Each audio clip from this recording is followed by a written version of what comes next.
Welcome back into the Cowboys Report. I am Tom Downey. Today's show, I wanted to break down Dane Brugler's 2025 draft guide, at least the top prospects in his beast, which is incredible, worth the price of admission. Go check it out on The Athletic. I want to look at who some of the top round one prospects could end up being for the Cowboys based on how Dane views them. Before we get into that, we are in a like battle. I threw down the gauntlet, and Mitch's Raiders Report has kind of attacked us with more success. Let's gain ground. We are about 3,000 likes behind. We can cut that down by a third with ease on today's show. Help us out. Free, simple, easy, like today's show for me right now. Let's go 1 to 30 on Dane's big board because I'm focused on round one guys. Beyond that, doesn't really matter. Travis Hunter would be great. He's my number one player too. He will not be there. Abdul would be great. He's my number two player as well. He will not be there. Ashton, Jeanty, maybe because of the positional value, has an outside chance of being there. I also don't consider it relatively likely that he's going to fall that far. So he's at 3. I would take him at 12. I don't think he's going to be there. Mason Graham, we're going quick on these guys for a reason. I don't think he's there. 5, 7, 8, 9, 10. I don't think he's getting to get 12. Now, maybe number 5, Jalon Walker, could be on the board at number 12. Dane's higher on him than most. I've got him closer to 15 than 5. I am not. There's tweener traits. I kind of already have a couple of those guys to an extent with DeMarvion Overshown, more so with Micah Parsons. I think the Cowboys will probably look more at the other Georgia edge, who we'll talk about here in a little bit. Number 6 is Will Campbell. Arm length, he has a very short wingspan. That is going to be a concern in the NFL. Not everyone will view him as a tackle. If he were there at 12, I would probably say, yeah, just take him. Because at that point, he's going to be there's a chance he's the best player on your board, or at least he's in the top 2, in the top 3. And that goes for me as well with Armand Membou. I was surprised how much I liked Membou in the pre-draft evaluation process there. I don't think either guy gets there. I would not be surprised if we got through pick 7 and Membou's gone and Campbell's gone, and it's like, okay, well, you're not taking one of those two tackles there in the end. But the talents, you probably plug him in at guard to start, helps your offensive line in a pretty big way. Number 8 is Tyler Warren, who very well might be there. And of the 8 guys we've discussed, probably has the best chance of being there in round 1. It is a question of how much do you trust the positional value. I think he's a great tight end. I don't know if the Cowboys have the luxury of that pick. Number 9, the first one to hey, we should probably have a long conversation here, is Shemar Stewart. Because he very well could be there. He could go as high as maybe 8, barring a stunner somewhere, which I think we'll have some stunners in this year's draft, especially early. I think 8 to Carolina makes sense. He is a athletic freak. Highly, highly impressive athlete with size, speed combination that you crave, that you love. Reminds me a lot of Jadeveon Clowney with that height, weight, speed combination. But also the fact that he's just not a finisher. He does not turn pressures into sacks. And that can get better in the NFL, especially at edge. There's a pretty good track record of guys that didn't produce the way their athletic traits said that they could, that end up hitting in maybe ways you don't see at other positions. He was a pre-draft visit for the Cowboys. I don't think you can rule him out at 12. So the pinned comment on today's show, and in general, my concern with the past couple drafts has been I worry at times the team falls too much in love with the traits. It's a balancing act, and it leads to more risk and variation for a team that maybe can't run the risk of we can fix him type of picks. So what is your confidence level in the Cowboys drafting? Scale it for me from 1 to 10 at the pinned comment of today's show.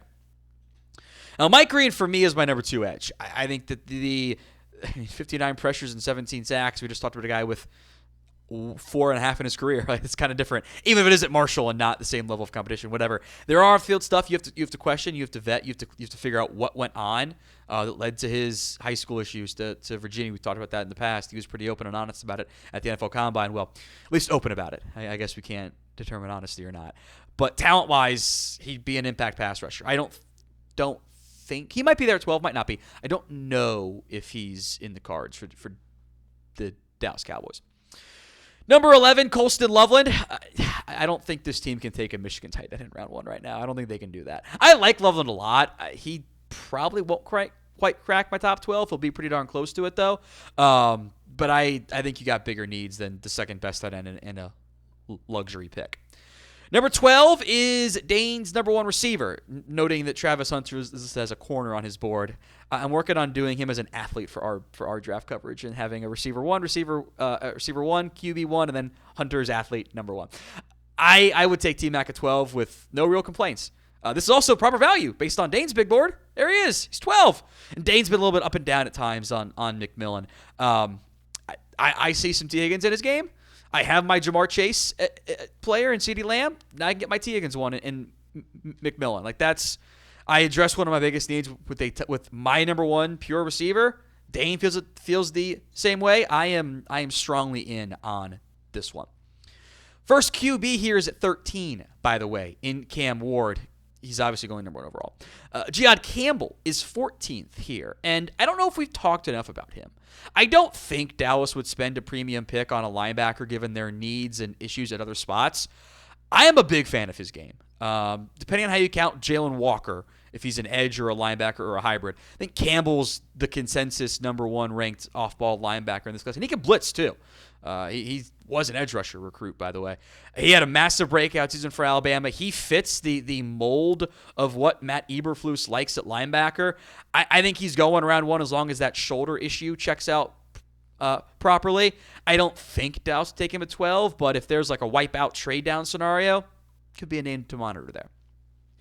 Today's show is made possible by Turtle Beach. They're bringing back that feeling of late night gaming sessions, and me and the boys had the Augusta National Scramble on 2K25 with one of the knockoff created courses, so to speak, which is always fun, always entertaining, and maybe it gets me a little tired the next morning, but it's nothing quite like it when you got the Stealth 700 Gen 3 headset from Turtle Beach. It's like stepping into it's my golden age of gaming, back when I played COD a lot and was good at that, and then, got a life, so to speak. For a limited time only, though, you guys can get 10% off your entire order at Turtle Beach when you use code CHAT over at turtlebeach.com/chat. The Stealth 700 is the industry's first ever cross-play dual wireless transmitter system. You can go from your console to your PC to your phone and back with just a click of the button. It's not just headsets, by the way. It's every gaming accessory you could ever want, at high quality and prices that don't break the bank. Simulators, controllers, keyboards, mice for PC and for consoles. Turtle Beach has you covered. Head to turtlebeach.com/chat and use code CHAT for 10% off your entire order. That's 10% off your entire order over at turtlebeach.com/chat with promo code CHAT. After you buy, they'll ask you where you heard about them from. Tell them it was us, Cowboys Report by Chat Sports, and help us support the show and get the ultimate immersive gaming experience at Turtle Beach today.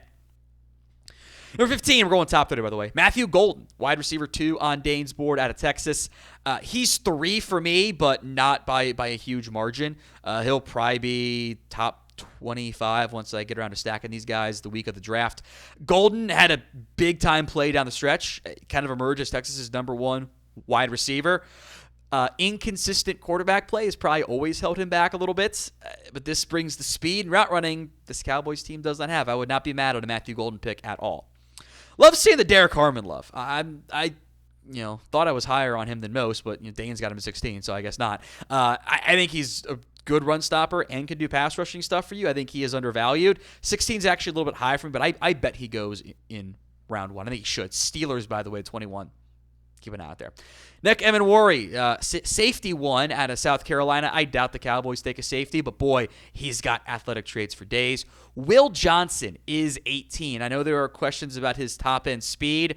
We will see if he runs or not. I get Xavier Howard vibes where he is able to make plays in the football. He has good vision. The play in 2024 wasn't as good. I feel like he was getting a little bit greedy / maybe wasn't as the entire Michigan team kind of had a bit of a Harbaugh championship hangover early to begin the season. And then Johnson got hurt and didn't play the same way. But he was awesome in 2022. He was a lockdown corner in 2023. I'm trusting my eyes here. I think he's in play for the Cowboys at 12, depending on what the board looks like. He is my number 2 corner as well, and a little bit higher on my overall board. Predictions. Who will the Cowboys draft in round 1? Let me know in the comments section of today's show. Number 19, Malachi Starks, a safety out of Georgia. I like his game, but where I will have him. I doubt the Cowboys go safety in round 2. Josh Simmons out of Ohio State. I had kind of wondered if he was going to be a pre-draft visit, if only to kind of help vet some maturity concerns that have arose and medical concerns too for Simmons. I know some people really like him. I've got a second-round grade on him and will be around top 20, top 25. I don't have that many first-round grades this year. Mykel Williams, this is an option for the Cowboys. I've heard it from so many people that know more than me that I think we have to mention it, that he, I think, is an option for the Cowboys at 12. Again, depending on how that board falls. I think they'd rather draft a receiver, but I don't know that for certain. Eberflus went to the pro day. I think they met with him at the combine. Met with him for the as a 30th visit too. There's interest there. Outside chance he goes like 8 to Carolina. Then I think his range probably extends to top 20 probably. Depending on how the edges and the boards fall. Like, there's a lot of teams in that 8 to 21, 22, 23 range that, down to the Packers, maybe even go further, that need pass rush help. I like seeing Donovan Ezra-Rock on here. I don't think he's going to play at all at 12. I think he is a first-round pick, so I think it's fun to put him on there. Kind of some shades of Harold Landry from years back, by the way. Josh Connerly at 23, maybe a bit of a surprise high pick there. I think he goes top 37, top 38. I think he's a sneaky back end of the round 1 player, but again, not in the cards for Dallas. And we are 263 subs away from 212,000 here on the Cowboys Report. We will be live, by the way, for this year's NFL Draft. All 7 rounds, we got coverage for you. Hit that sub button, youtube.com/@CowboysTV. Number 24, Tyler Booker. That's probably about where he'll be on my board. I think he's the best guard, pure guard in the class. He's not a great athlete. I don't really view him as a good pick at 12. But I think given the need for offensive lineup, it probably sneaks into round 1 at some point. Kenneth Grant at 25 is interesting. I like him. Hasn't had the pre-draft process because it's got a bit nicked up. I think kind of maybe dropped him from the eye. Didn't have the combine I was hoping because he was hurt. I was hoping he was going to have. You want a run-stopping defensive tackle? I get it. You might be traumatized by Michigan defensive tackle. I get that. But I think he's a good player. And he has a higher grade than I did with Mozzie Smith. Number 26 is Kelvin Banks. He's a bit divisive. Dane's got him at guard, which I don't disagree that often with Dane. I think, it's beauty's in the eye of the beholder. I think his issues actually get exacerbated at guard. I don't love him as a run blocker. I think he needs more fight, more finish, more power. I think that becomes amplified at guard. I think at tackle, he with his quick feet and his pass sets, I think that's all really good. And that's why he didn't get beat very much, was a bit of a penalty boy. A lot of penalty boys in this class, by the way, along the offensive line.